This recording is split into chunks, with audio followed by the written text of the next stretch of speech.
Hello everyone, welcome to study for civil services. मैं हूं भरत सैनी और आज के इस वीडियो में हम ईपीएफओ की तैयारी के लिए एक नई बाइलिंगुअल टेस्ट सीरीज जो है वो लॉन्च करने जा रहे हैं, जहां पे आपको ईपीएफओ 2020 की कंप्लीट जो तैयारी है वो करवाई जाएगी। इस टेस्ट सीरीज़ के थ्रू आपको जो 9 पॉइंट का जो सिलेबस है वो कवर करवाया जाएगा।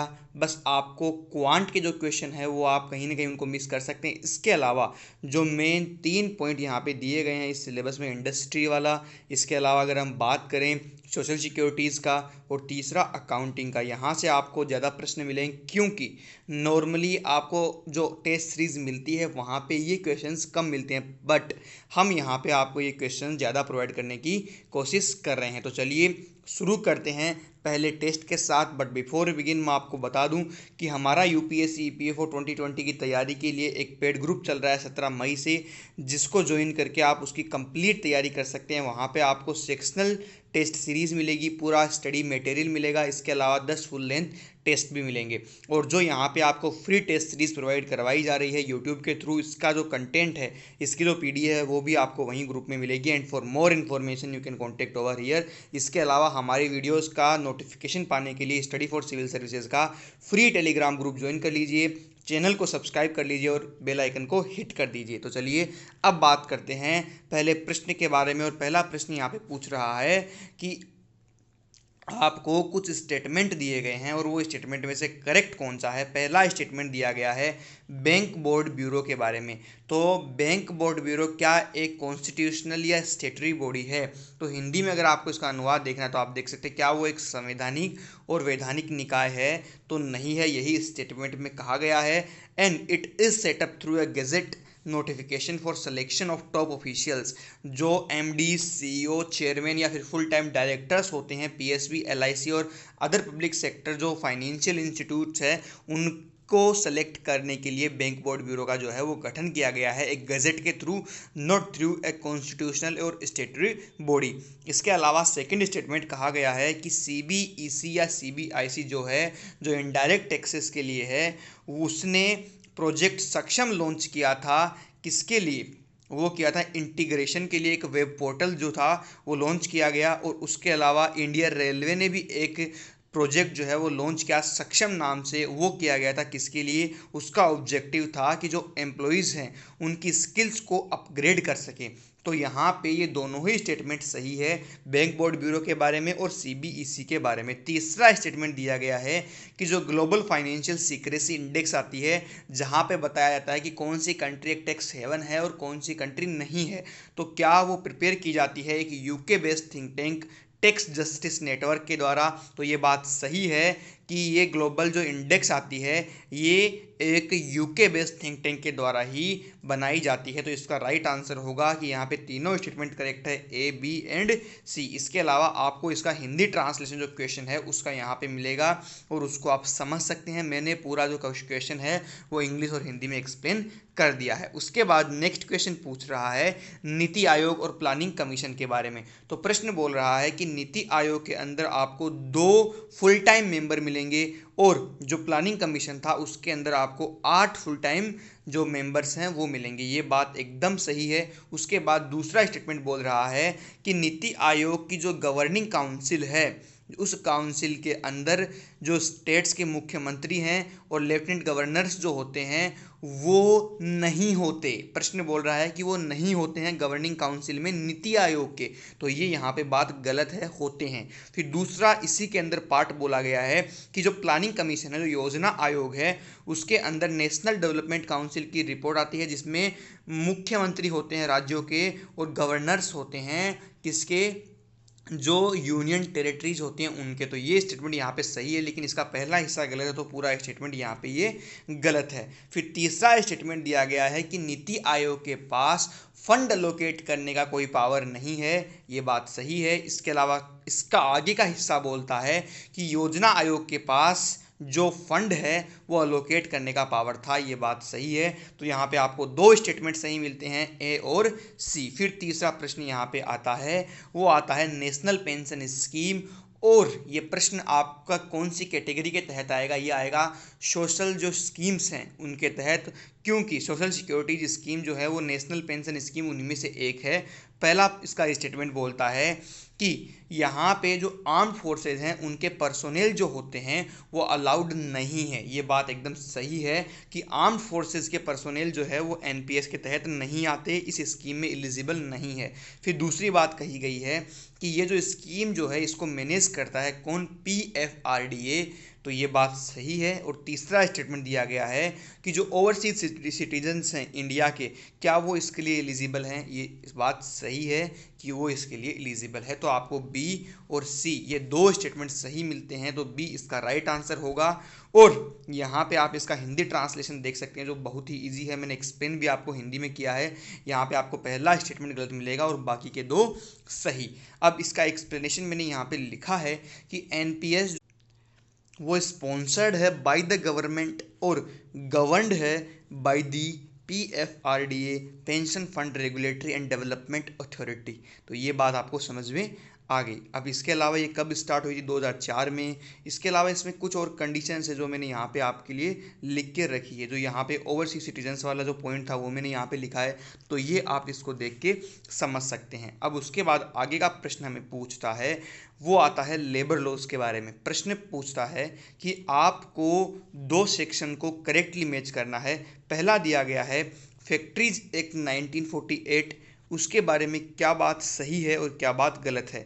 फिर मिनिमम वेजेस एक्ट 1948 के बारे में। अब देखिए जो तीसरा है सी, उसमें बोला गया द मिनिमम वेजेस एक्ट 1948, तो इसका राइट आंसर होगा minimum wages that must be paid to skilled and unskilled labours. तो यहाँ पे थर्ड जो है सी वो मैच करेगा सेकंड के साथ। उसके बाद अपन बात करेंगे तो इंडस्ट्रियल डिस्प्यूट एक्ट 1947 जो था वो रिलेटेड है किससे, ले ऑफ एंड रीट्रेंचमेंट के साथ। उसके बाद बात आती है फैक्ट्रीज एक्ट 1948 की, तो वो इंश्योर करता है safety measures on factory premises. तो जो फैक्ट्री प्रीमाइसेस होती है जहाँ पे लोग काम करते हैं मजदूर, उनकी सिक्योरिटी के जो मेजर्स हैं वो फैक्ट्रीज एक्ट 1948 जो है वो इंश्योर करता है। तो हमने पहले को फोर्थ से कनेक्ट किया, इसके अलावा जो डी था उसको हमने थर्ड से कनेक्ट किया, सी को हमने सेकंड से कनेक्ट किया, बचा शॉप्स एंड कॉमर्शियल इस्टेब्लिशमेंट जो कि फर्स्ट से कनेक्ट होगा। तो इस हिसाब से इसका राइट आंसर होगा बी। अब इसके अलावा अगर इसका हिंदी ट्रांसलेशन आप देखेंगे तो आप एग्जैक्टली समझ जाएंगे कि जो फैक्ट्रीज एक्ट था वो यहाँ पे हमने ट्राई किया फैक्ट्री परिसर में सुरक्षा उपायों को सुनिश्चित करने के लिए है। इसी प्रकार आगे के ऑप्शन भी आपको मिल जाएंगे जो यहाँ पे आप समझ सकते हैं। उसके बाद हम बात करते हैं नेक्स्ट प्रश्न की, और वो आता है पॉलिटी से। प्रश्न पूछ रहा है कि आपको 4 आर्टिकल्स दिए गए हैं काउंसिल ऑफ मिनिस्टर्स और जो प्राइम मिनिस्टर है उनसे रिलेटेड। अब आपको सही मैच करना है कि कौन सी चीज़ जो है किससे कनेक्ट होगी। तो इसका हिंदी पार्ट जो है वो हम यहाँ पे देख लेते हैं। हिंदी पार्ट आपको यहाँ पे मिलेगा जिसमें आर्टिकल 74(1) जो है वो किससे कनेक्ट होगा। देखिए आर्टिकल 74(1) में कहा गया है कि राष्ट्रपति जो है उनकी सहायता के लिए और उनको सलाह देने के लिए जो है प्रधानमंत्री होगा और उसके साथ एक मंत्री परिषद होगी। तो इसका राइट आंसर जो है वो थर्ड होगा। तो आप फर्स्ट को कनेक्ट करेंगे थर्ड के साथ। उसके बाद आप जो बी है आर्टिकल 75(4) वो किसके बारे में कहा गया है, वो कहा गया है कि राष्ट्रपति इस उद्देश्य के लिए जो लोग सेलेक्ट होके आते हैं, जो सांसद है, उनको पद की गोपनीयता और उस पद की मर्यादा की शपथ जो है वो दिलवाएंगे। तो यहाँ पे आप इंग्लिश में एग्जैक्टली सही समझ पाएंगे, the president shall administer to minister to the oaths of office and secrecy according to the form set out for the purpose. तो यहाँ पे कहा गया है जो मिनिस्टर्स हैं और उनको उस जो गोपनीयता की जो शपथ उन्होंने ली है उसको एडमिनिस्टर करेंगे कि वो उस हिसाब से काम कर रहे हैं या नहीं। तो इसका राइट आंसर होगा 2 कनेक्ट। तो आप ए को कनेक्ट करेंगे जो हमने थर्ड से बात करी, उसके बाद बी को आपने कनेक्ट किया सेकंड से। अब बात करेंगे अपन आर्टिकल 74(2) जो बोलता है कि the president can't be inquired into any court. तो ये बात सही है, ये बोलता है 74-2। उसके बाद बात आती है 75-6 जो बचा हुआ है कि parliament will decide the salary and allowances of the ministers. तो इस हिसाब से इसका राइट आंसर जो है वो होगा डी। उसके बाद हम चलते हैं अब नेक्स्ट प्रश्न पे, और प्रश्न बोला गया है कि which of the following statements are correct about production possibilities frontier. PPF के बारे में आपको कौन सी बात जो है वो सही मिलती है। अब ये प्रश्न जो है ये आपको अकाउंटिंग से रिलेटेड मिलेगा, जिसके अंदर हम बात करेंगे किसके बारे में, जो प्रोडक्ट्स होते हैं उनके प्रोडक्शन के बारे में। तो पहला इसमें कहा गया है it is a curve illustrating the varying amounts of two products that can be produced when both dependent on the same finite resources. अर्थात अगर हम दो अलग अलग मात्राओं को दर्शाने वाले उत्पादों की एक वक्र की बात करते हैं, तो ये वक्र जो है ये दर्शाता है कि दोनों ही समान और परिमित संसाधनों पर निर्भर हो। तो ये बात सही है, क्या ये बात सही है, ये हमें सेलेक्ट करना है। उसके बाद बताया गया है कि जो ये कर्व बनता है ये प्रदर्शित करता है कि एक वस्तु का उत्पादन तभी बढ़ सकता है जब अन्य वस्तु का उत्पादन बढ़े। तो ये बात सही है या नहीं, तो ये बात हम अभी पहले इनका डिस्कशन करते हैं, उसके बाद हम बात करेंगे कौन सा सही है कौन सा सही नहीं। फिर बात आती है ये कंपनी के लिए डिसीजन मेकिंग टूल है for managers deciding on the optimum product mix for the company. अब देखिए जो आपको प्रोडक्शन पॉसिबिलिटी फ्रंटियर है वो एक आपको ऐसा कर्व मिलता है जिसके थ्रू आप अपने एक ऑप्टिमम प्रोडक्ट को चुन सकते हैं। तो ये बात जो है ये कहती है थर्ड स्टेटमेंट के अंदर, तो थर्ड स्टेटमेंट तो यहाँ पे सही होगा। तो यहाँ पे पहला ऑप्शन आपके लिए कट हो जाता है। उसके बाद बात आती है कि पहले और दूसरे में से कौन सा सही होगा। तो ये जो कर्व है ये आपको इलिस्ट्रेट करता है अगर आपके दो प्रोडक्ट हैं और उनकी अमाउंट वेरी कर रही है तो ये बता सकता है कि कितने रिसोर्सेज पे ये डिपेंडेंट है और कितना आपके लिए ऑप्टिमम है। तो ये बात सही है और ये स्टेटमेंट 1 में बात कही गई है, तो स्टेटमेंट 1 भी यहाँ पे जो है वो सही है। तो 1 और 3 तो यहाँ पे सही होंगे। तो अब बात आती है कि बी और सी में से कौन सा सही होगा। तो यहाँ पे जो ये बोला गया है कि अगर एक की सेल बढ़ेगी तो दूसरे की सेल जो है उस पर डिपेंड करती है, ये बात गलत है। तो यहाँ पे सेकंड स्टेटमेंट जो है वो गलत है। तो इसका राइट आंसर जो होगा वो होगा सी। उसके बाद नेक्स्ट प्रश्न पे चलते हैं और वो प्रश्न पूछ रहा है फिर से कि आपको 3 एक्ट्स के बारे में बताना है, लेबर लॉ से रिलेटेड हैं। फैक्ट्री एक्ट 1948 वाला जो हमने अभी डिस्कस किया था, इसके अलावा इंडस्ट्रियल एम्प्लॉयमेंट एक्ट और पेमेंट ऑफ ग्रेच्युटी एक्ट 1972। तो अब इन एक्ट्स के बारे में थोड़ा हिंदी में डिस्कस कर लेते हैं और इनका हिंदी में डिस्कशन जो है वो देखिए आप कि आपको जो फैक्ट्रीज एक्ट है वो तो आपको पता ही है ये किस चीज़ के लिए आया था। ये इसलिए आया था कि जो फैक्ट्रीज हैं, जो कारखाने हैं, वहाँ पे जो लोग काम करते हैं उनके स्वास्थ्य के संबंध में हम जो सेफ्टी मेजर्स हैं उनको इंश्योर कर सकें। तो इसका तो डायरेक्टली आप यहाँ पे अगर देखेंगे तो आपको सी ऑप्शन मिल जाएगा कि पहला तो सी से कनेक्टेड होगा। अब पहला सी, ए और बी दोनों ही ऑप्शन में है, तो अभी हम कुछ भी डिसाइड नहीं कर सकते। अब बात करते हैं जो औद्योगिक रोजगार जो स्थायी आदेश अधिनियम है वो किससे संबंधित है। तो ये संबंधित है औद्योगिक प्रतिष्ठानों में जो नियोक्ताओं की आवश्यकता है उनके तहत रोजगार की शर्तों को औपचारिक रूप से परिभाषित करें और इसके प्रमाणन के लिए प्राधिकरण को प्रमाणित करने के लिए स्थायी आदेश प्रस्तुत करें। अर्थात आपको जो एम्प्लॉइज लेने हैं, हायर करने हैं, उनकी क्या शर्तें होंगी, उन सब टर्म्स एंड कंडीशंस को आप डिफाइन करो ताकि एम्प्लॉय और एम्प्लॉयर के बीच में क्लियर कट अंडरस्टैंडिंग रहे। तो सेकंड जो है वो ए से कनेक्टेड होगा। तो इसका राइट आंसर ऑब्वियसली आपको मिल जाएगा बी। उसके बाद हम चलते हैं नेक्स्ट प्रश्न पे जो आपको पूछा गया है कि इंडिया के जो स्ट्रेटेजिक ऑयल रिजर्व्स हैं उनके बारे में। अब देखिए ये करंट अफेयर से रिलेटेड एक क्वेश्चन है क्योंकि इंडियन स्ट्रेटेजिक ऑयल रिजर्व अभी हाल फिलहाल में करंट अफेयर्स में थे। अब आप कमेंट सेक्शन में ये बताइए कि ये करंट अफेयर्स में या करंट न्यूज़ में क्यों थे। अब बात करते हैं, इसमें कहा गया है कि जो ये स्ट्रेटेजिक ऑयल रिजर्व हमने बनाए हैं वो इसलिए बनाए हैं कि जब तेल की कीमतें कम होगी उस वक्त इंडिया उनको फिल कर लेगा, उनको भर लेगा और जब उनकी वापस जो मांग है वो बढ़ेगी तब हम इसको वापस बेच देंगे। ये बात एकदम गलत है कि इंडियन स्ट्रेटेजिक ऑयल रिजर्व इसलिए नहीं बनाए गए हैं ताकि हम इनका इंटरनेशनल लेवल पे बिजनेस कर सके, हमने इसलिए बनाए हैं कि हम हमारे देश की ज़रूरतों को पूरा कर सकें। तो यहाँ पे पहला ऑप्शन जो है वो गलत है। उसके बाद कहा गया है कि ministry of petroleum and natural gases के अंडर आती है गवर्नमेंट पेट्रोलियम कंपनीज, जो हम कई पेट्रोलियम पीएसयूज भी देखते हैं। उसके बाद ये पीएसयूज होल्ड करती है कंट्रोल किस पे, जैसे कई आपको जगह मिलेंगे, जैसे विशाखापट्टनम में आपको कई पेट्रोलियम रिजर्व मिलेंगे, या चांदीखोल है, या पडुर है, या मंगलोर है। इन जगहों पे कई ऐसे आपको पेट्रोलियम रिजर्व मिलेंगे जो ये पीएसयूज होल्ड करती हैं, और ये पीएसयूज को होल्ड करती हैं ministry of petroleum and natural gases. ये एकदम सही स्टेटमेंट है। उसके बाद तीसरा स्टेटमेंट दिया गया है कि इनको स्टोर किया जाता है मिलिट्री फैसिलिटीज़ के अंदर, ताकि अगर भारत पे कभी अटैक हो तो इनको सेफ रखा जा सके। ये बात गलत है। इनको हम मिलिट्री फैसिलिटीज़ में स्टोर नहीं करते, इनको हम स्टोर करते हैं ऐसी जगहों पे जहाँ पे आप ये कह सकते हैं ज़मीन से नीचे की जगह पे हम अंडरग्राउंड इनको रिजर्व करते हैं, ताकि अगर कभी अटैक हो तो इनको सेफ गार्ड किया जा सके।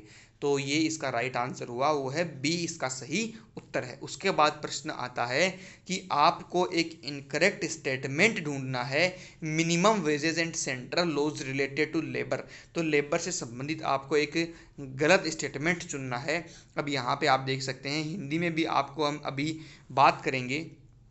तो देखिए पहला स्टेटमेंट दिया गया है कि जो जो आपको minimum wages and central laws के जो एक्ट हैं वो सबसे पहले ब्रिटिशर्स ने इनेक्ट किए थे पेमेंट ऑफ वेजेस एक्ट 1936 के तहत, और इसके अंदर ये इंश्योर किया था कि जो लेबर्स हैं या जो वर्कर्स हैं उनको टाइमली फैशन के अंदर सैलरीज दी जा सके। तो ये बात यहाँ पे सही है, तो ये स्टेटमेंट इनकरेक्ट नहीं है। उसके बाद बोला गया है कि मिनिमम वेजेस एक्ट 1948 जो था वो आपके रेगुलर और कैजुअल वर्कर दोनों को सेफगार्ड करता है। इसके अलावा ये जेंडर इनजस्टिस को भी रिमूव करता है।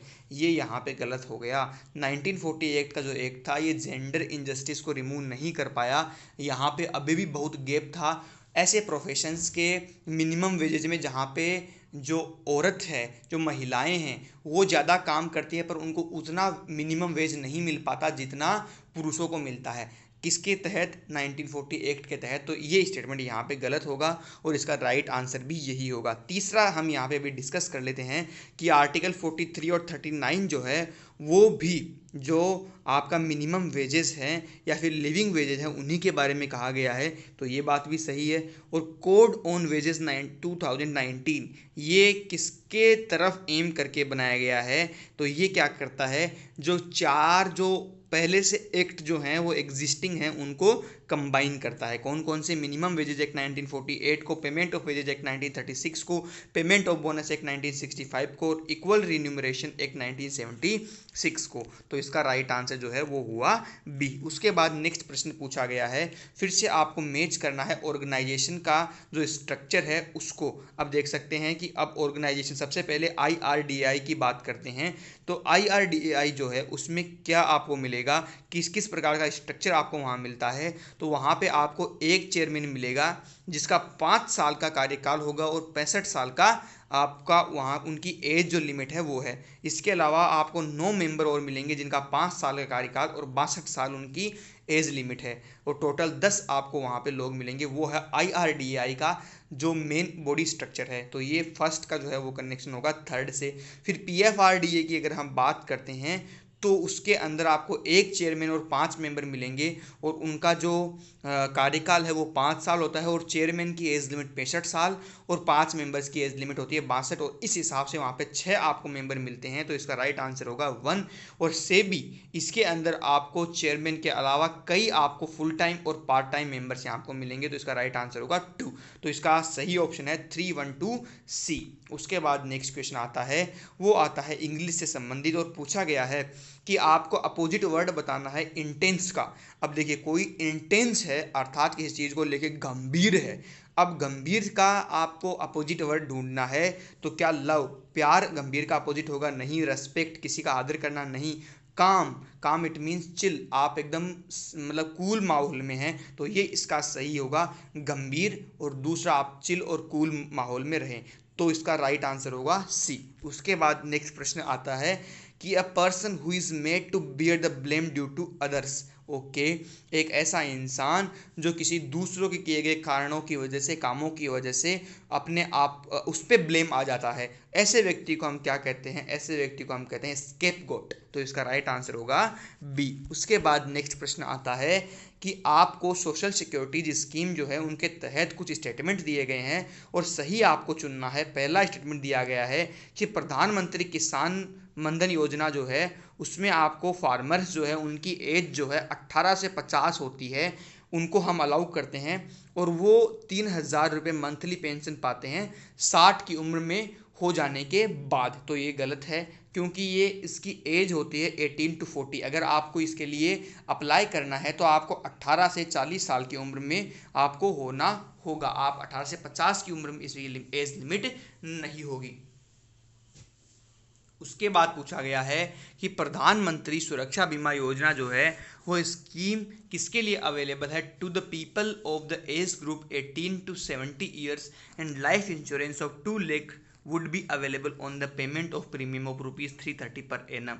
तो यहाँ पे आपको ए स्टेटमेंट गलत मिलेगा, बी स्टेटमेंट सही है। तो ए गलत और बी सही। फिर थर्ड की बात करते हैं कि आम आदमी बीमा योजना जो है वो एम्ड है किसकी तरफ? An unorganised sector workers aged between 18 to 59 years which offers a cover of ₹30,000। तो ये भी सही है। तो यहाँ पे आपको बी और सी जो स्टेटमेंट है वो आपको सही मिलते हैं। अब हिंदी में अगर आप इसका एक्सप्लेनेशन देखना चाहेंगे तो यहाँ पे देख सकते हैं एग्जैक्टली क्या इसका उत्तर होगा। अब उसके बाद नेक्स्ट प्रश्न आता है, वो आता है बंगाल के पार्टीशन के बारे में। तो उसके पहला प्रश्न यहाँ पे स्टेटमेंट दिया गया है कि इस विभाजन के परिणाम स्वरूप पूरे देश के अंदर आपको स्वदेशी और बहिष्कार आंदोलनों की जो शुरुआत हो जाती है। तो ये बात यहाँ पे सही है। उसके बाद बोलते हैं कि जब ये पार्टीशन हो जाता है तब दो समुदायों के बीच भाईचारा बन जाता है, लेकिन पार्टीशन होने के बाद भाईचारा नहीं, दुश्मनी ज़्यादा फैल जाती है। तो यहाँ पे सेकंड स्टेटमेंट भी गलत है और पहला स्टेटमेंट सही है। तीसरा स्टेटमेंट दिया है कि विभाजन ने 1906 में मुस्लिम लीग को जन्म दिया। क्या ये बात सही है? ये बात एकदम सही है कि 1906 में मुस्लिम लीग का जो है वो जन्म जो है वो इसी की वजह से हो पाता है। उसके बाद आता है कि एक अलग असम प्रांत बनाया गया, ये बात भी सही है। तो इसका यहाँ पे सेकंड के अलावा सारे ऑप्शन सही हैं, 1, 3, 4। Then next question is asking about किसके बारे में पूछ रहा है? ये इंडियन नेशनल मूवमेंट के बारे में, नरमपंथियों के बारे में पूछ रहा है। यहाँ पे पूछा गया है कि उन्होंने विदेशी शासन से पूर्ण स्वतंत्रता की मांग करी। नरमपंथियों ने पूर्ण स्वतंत्रता की मांग नहीं करी थी। उन्होंने जो है डोमिनियन स्टेटस की भी कई बार बात करी और उन्होंने ब्रिटिशर्स के साथ प्यार से उनकी बात मानते हुए, इस प्रकार हम बात करें कि हम पे बस अत्याचार ना हो, कभी उन्होंने कंप्लीट इंडिपेंडेंस की बात जो है वो नहीं करी। तो यहाँ पे पहला स्टेटमेंट जो है वो गलत है।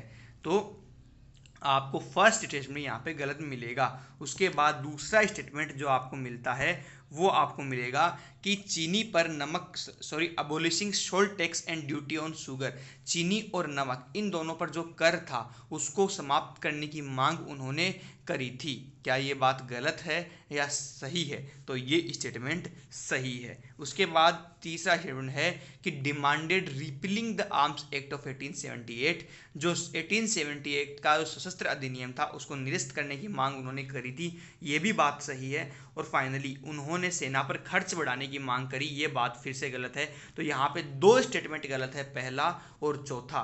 तो इसका राइट आंसर होगा सी। उसके बाद नेक्स्ट प्रश्न आता है कि एशियन इंफ्रास्ट्रक्चर इन्वेस्टमेंट बैंक जो है AIIB, उसके क्या काम है? अब पहले मुझे ये बताइए कि हाल फिलहाल में AIIB जो है वो न्यूज़ के अंदर आपको क्यों मिलती है, क्यों इस वक्त हाल फिलहाल में ये कोरोना के टाइम पे न्यूज़ में है?